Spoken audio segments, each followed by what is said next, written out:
Thank you for joining us as we provide a quick overview about changes to the District Capacity Assessment, or DCA.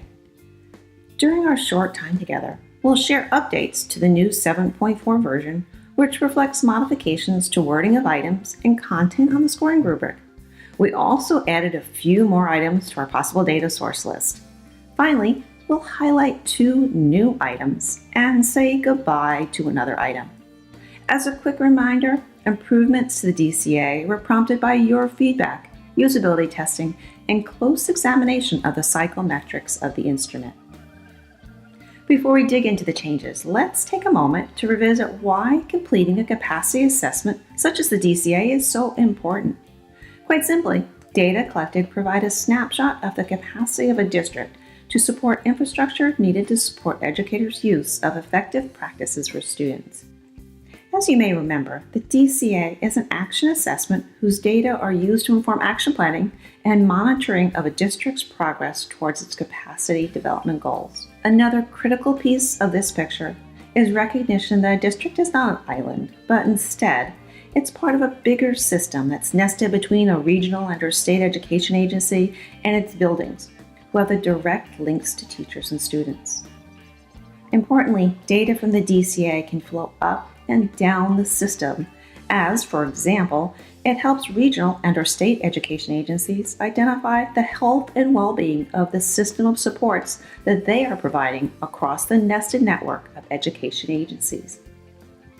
If we pull back out to a broader look at the DCA, we'll see that 3 scales emerge: organizational leadership, competency, and data system for decision making, which not surprisingly align with the leadership and competency and organization drivers.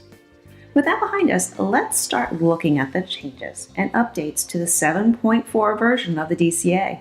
To do this, we'll take a big picture look at what has changed and what is new. First, we add clarity and specificity to some scoring criteria. For example, if we look at item 8 on the previous 6.2 version and compare it to item 8 on the new version of the 7.4 version, we see that attention has been refocused to the purpose of the implementation plan, as well as greater depth added to what constitutes a fully in place or 2-point response. This trend follows for item 13 that addresses how a district implementation team supports the use of a fidelity measure. And also, for item 2, you can see attention to clarity in the scoring rubric for the 2- and 1-point responses that are just to the right of the item. This is also evident in the same sections of the scoring rubric for item 5, which talks about the written process for selecting effective innovations, or EIs. Some potential data sources have also been expanded in an effort to include items that may enhance discussion, as well as serve as possible examples of how these practices and processes can be captured.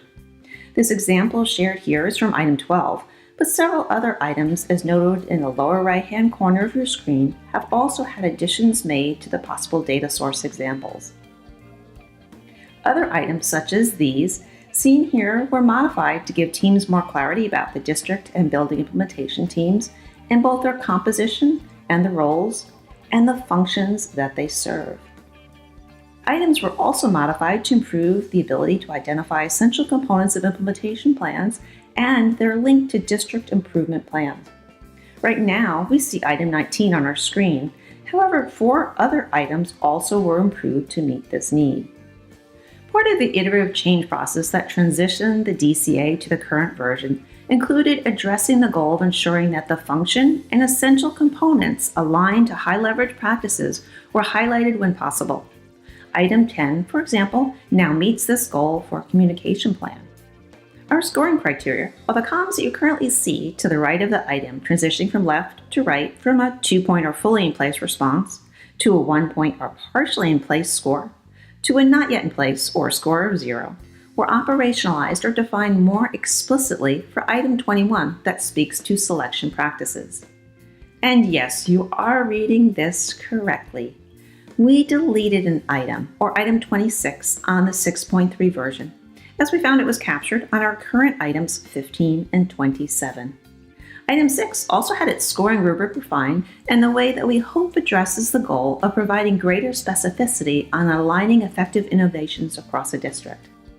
Yes, we removed an item, you are welcome, but we also added 2 more. This item, which is now item 15, taps the use of multi-method, multi-source, and multi-respondent data. And here is the second new item that captures use of a coaching system by highlighting necessary infrastructure supports of effective coaching practices. Finally, I'm sure you're all eager to hear about a recent work to validate the internal structure and internal consistency, or if similar items behave the same and measure a construct as expected, and also the retest reliability of this new version of the DCA. With all this excitement, we know that you're eager to start using the new DCA. You can begin to use the 7.4 version of the DCA on May 28, 2019. Feel free to continue using the previous version for the next few months if you're not yet comfortable making the transition, but we hope that you can join us soon as we are so excited about the potential this new version holds for districts and teams. Also exciting is that May 28th also marks the launch of our new sysup.org site that hosts our NERN sysup data system. So much excitement! As always, please feel free to reach out to us with questions, comments, and feedback. Remember, these revisions are driven by data collected from you, so please support us in continuing to improve so we can make positive things happen for kids.